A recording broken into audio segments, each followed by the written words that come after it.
I don't have to get a test. It is important to remember that HIV can be present in the body for up to 12 years without producing any outward signs of illness. So we have a real problem in front of us. I support young people being able to get advice, being able to get condoms and any other help or assistance they need, and it be as confidential as they want it to be. You have to be the referral source. If in your practice, listen, you can go over to Urban Solutions. It's confidential. They ain't gonna tell nobody. There is really hope for individuals that have HIV, and we've made a lot of breakthroughs from the scientific standpoint. In fact, the National Medical Association just had a conference a few weeks ago, and I went to that conference, and the speaker at the conference was telling me how a new diagnosis of diabetes is worse than a new diagnosis of HIV.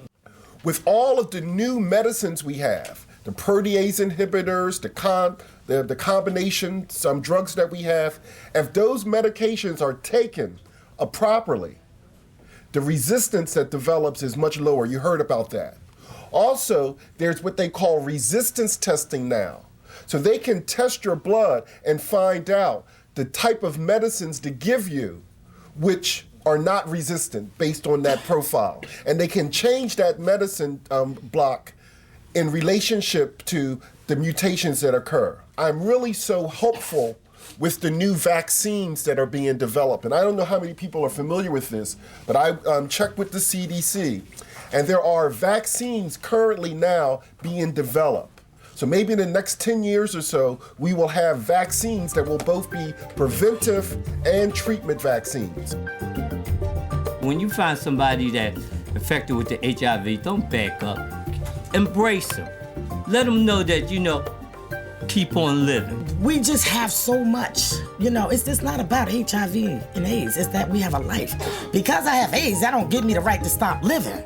So I have a life.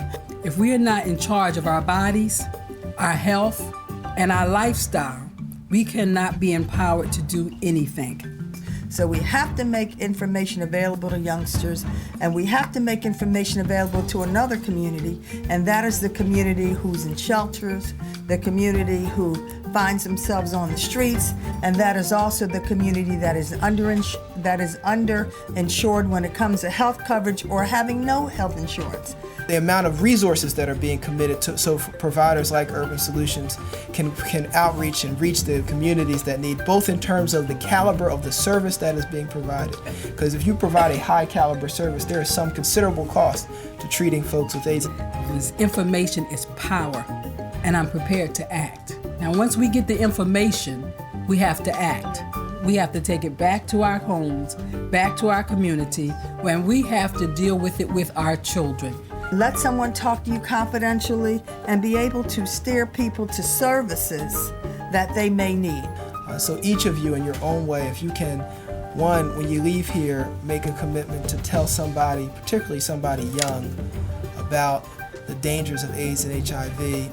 Two, to tell them about how it can be prevented. And three, to contact some person with some decision-making authority, particularly at the federal level, to make sure that you let them know that it is important to you that we commit additional resources to deal with this deadly epidemic. I believe if we love one another enough, we can make a difference. Thank you very much. God bless. I have AIDS and I can still pass this disease on because there's not a cure.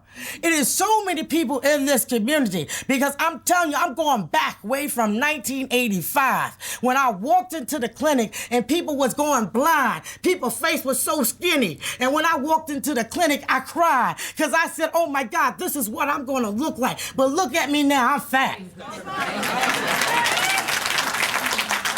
I am fat. And if I didn't tell y'all that I didn't have this, if I didn't tell y'all I had AIDS, none of y'all in this room would even know.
My name is Joyce Hamilton, and I'm a person that live with AIDS. Today, black women make up more than half of all women who have died from AIDS.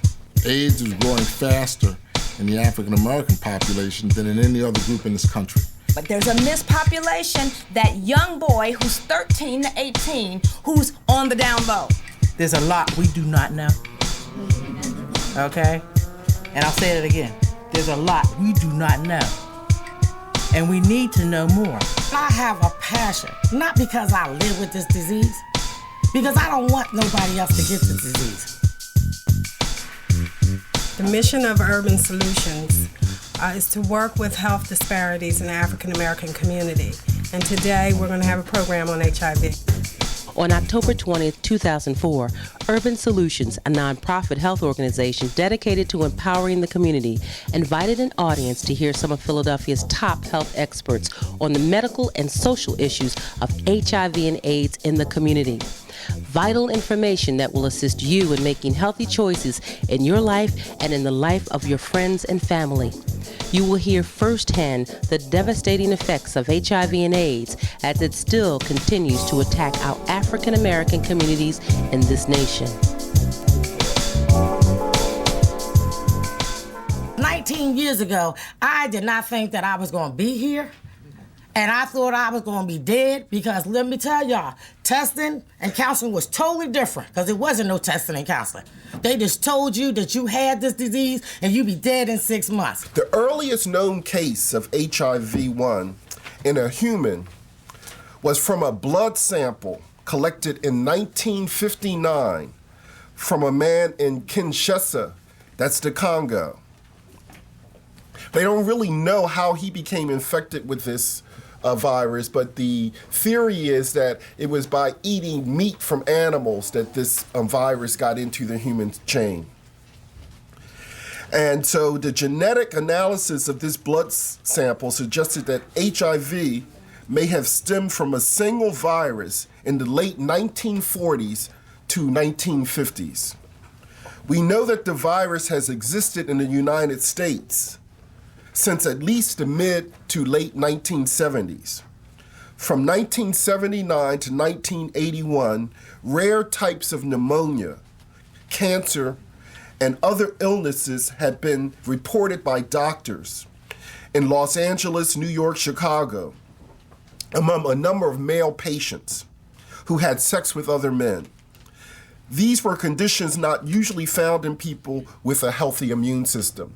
In 1982, public health officials began to use the term acquired immunodeficiency syndrome, or AIDS, to describe the occurrence of opportunistic infections. Kaposi sarcoma, a kind of cancer, and pneumocystis, pneumonia, in previous healthy people were also part of this diagnosis. Now, the thing that we have to understand is that being infected with the HIV virus does not mean that you have AIDS. And many people can go with the HIV infection for a long time and not go to AIDS. But when you have these symptoms that I talk about, the pneumonias, other types, low counts and so forth, that's when you get the term for AIDS. So that's a good distinction to make. In 1983, scientists discovered the virus that causes AIDS. The virus was at first named HTLV3, LAV, or human T-cell lymphocyte virus type 3, lymphoadenopathy-associated virus. That was the original name of the virus, by an international scientific committee. This name was later changed to HIV, human immunodeficiency virus. For many years, scientists theorized as to the origins of the HIV, and it now appears and how it appeared in the human population. Most believing that HIV originated in other primates. Then in 1999, an international team of researchers reported that they had discovered the origin of HIV-1, the predominant strain of HIV in the developed world. And we'll talk about this later. There are actually different types of strains of HIV. This is not one disease. We have different types of this disease. But the one that's most common here is the HIV-1. A subspecies of chimpanzees native to West Equatorial Africa had been identified as the original source of the virus. The researchers believe that HIV was introduced into the human population when hunters became exposed to infected blood. So this is the history. The virus originated from a chimpanzee HIV virus. We do know that that virus existed within the chimpanzees for thousands of years. We know that because the virus doesn't make the chimpanzees sick, and that takes years of adjustment. A virus doesn't want to kill its host. When the virus kills its host, then it dies. So we know that this virus has been in the chimpanzee for thousands of years. I didn't understand the standard hypothesis that an African person killed a chimpanzee and the blood spilled in his wound, and that's how he got the HIV in 1950s, when we know they've been hunting chimpanzees for thousands of years. What caused that virus to suddenly jump from the chimpanzee to the humans? Now, what we do know for a fact is that the Worcester Institute, located here in Philadelphia, along with the Pasteur Institute in France, were developing, it wasn't a smallpox, it was a polio vaccine. They were developing an oral polio vaccine. That vaccine is grown in monkey kidneys. That's right. And one of the hypotheses was that in the development of this oral polio vaccine in the 50s, that somehow that led to that virus mutating and jumping to the humans. That's why it originated in Africa. That's why Africa has the highest rates in the world, and that it has disseminated into the rest of the world. It's strictly a hypothesis. There's no way to prove it one way or the other. They brought a commission together, and the commission recommended to the Worcester Institute that they go back and test their lots of vaccine, and the Worcester Institute refused to ever allow that testing. I'm in the community from West Philly, from Germantown, from North Philly. I'm all over, even South Philly. And I do outreach. I distribute condoms. I give out information. And one thing that I see in the African American community is that our people don't want to hear about HIV and AIDS. And we need to be real about that. They are so sick and tired of hearing about it. They tired of looking at it on the billboard. They tired of being on the TV. They got this idea and this stigma that this can't happen to me.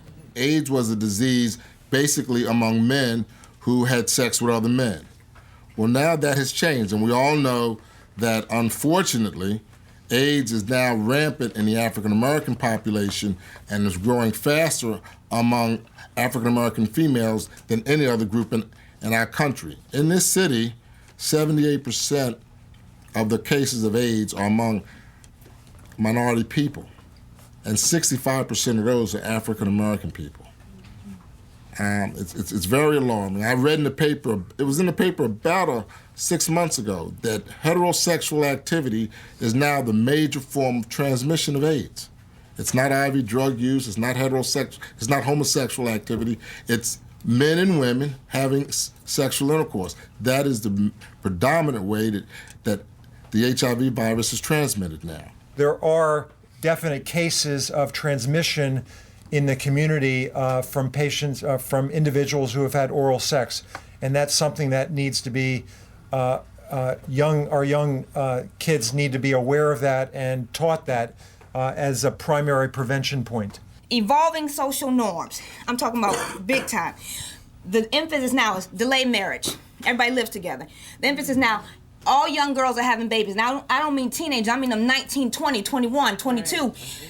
It's okay to do that. Varied sexual experience. We're living in a time where it's cool to have multiple partners. It's a fashion. The most significant type of sexual network is what's called the concurrent sexual partnership.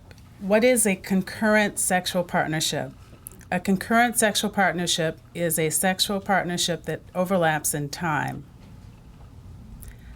Another definition is that one or more of the persons within the partnership has other sexual partners while continuing to have sexual activity with the original partner. Concurrent sexual partnerships permit more rapid spread of an STI or HIV, a sexually transmitted infection or HIV, throughout a population, more so than if one has a monogamous relationship and then another monogamous relationship and then another one.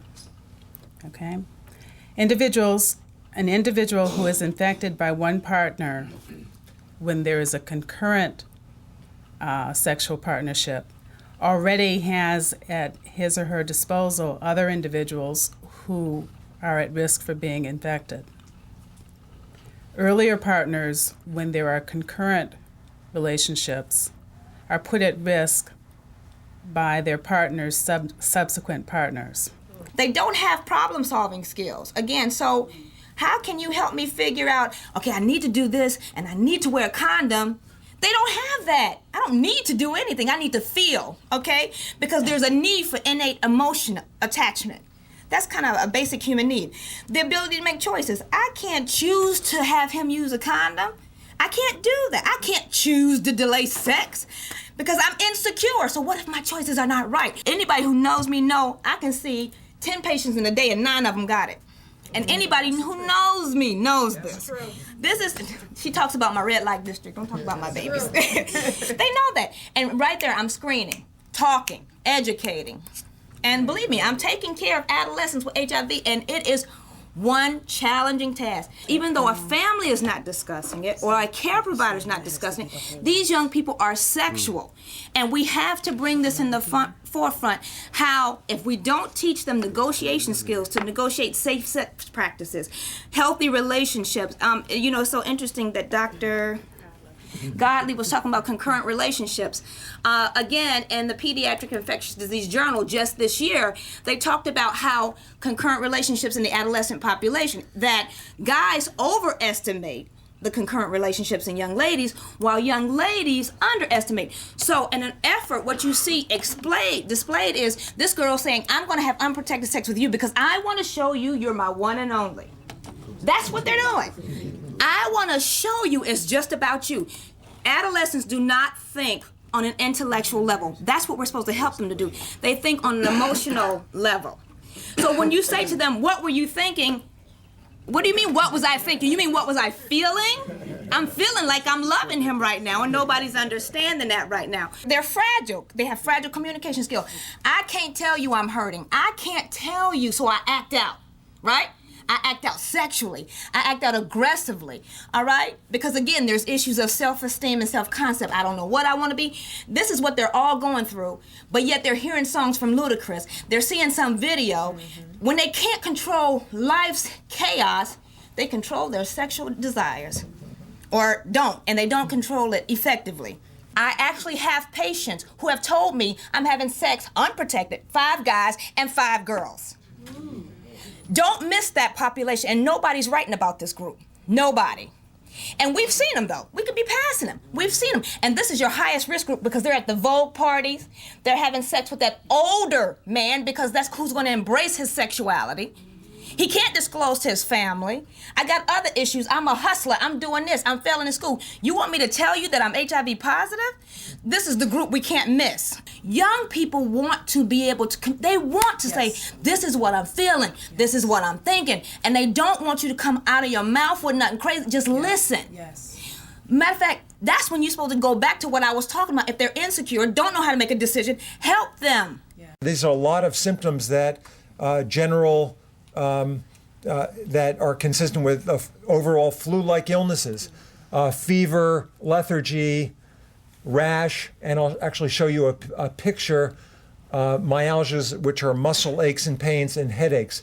And these are seen very commonly with a primary infection of HIV. I'm in University of Pennsylvania every Tuesday in the perinatal clinic, and I see 15 years old, 18 years old. I see 19 years old and 25 years old talking about, I know my man.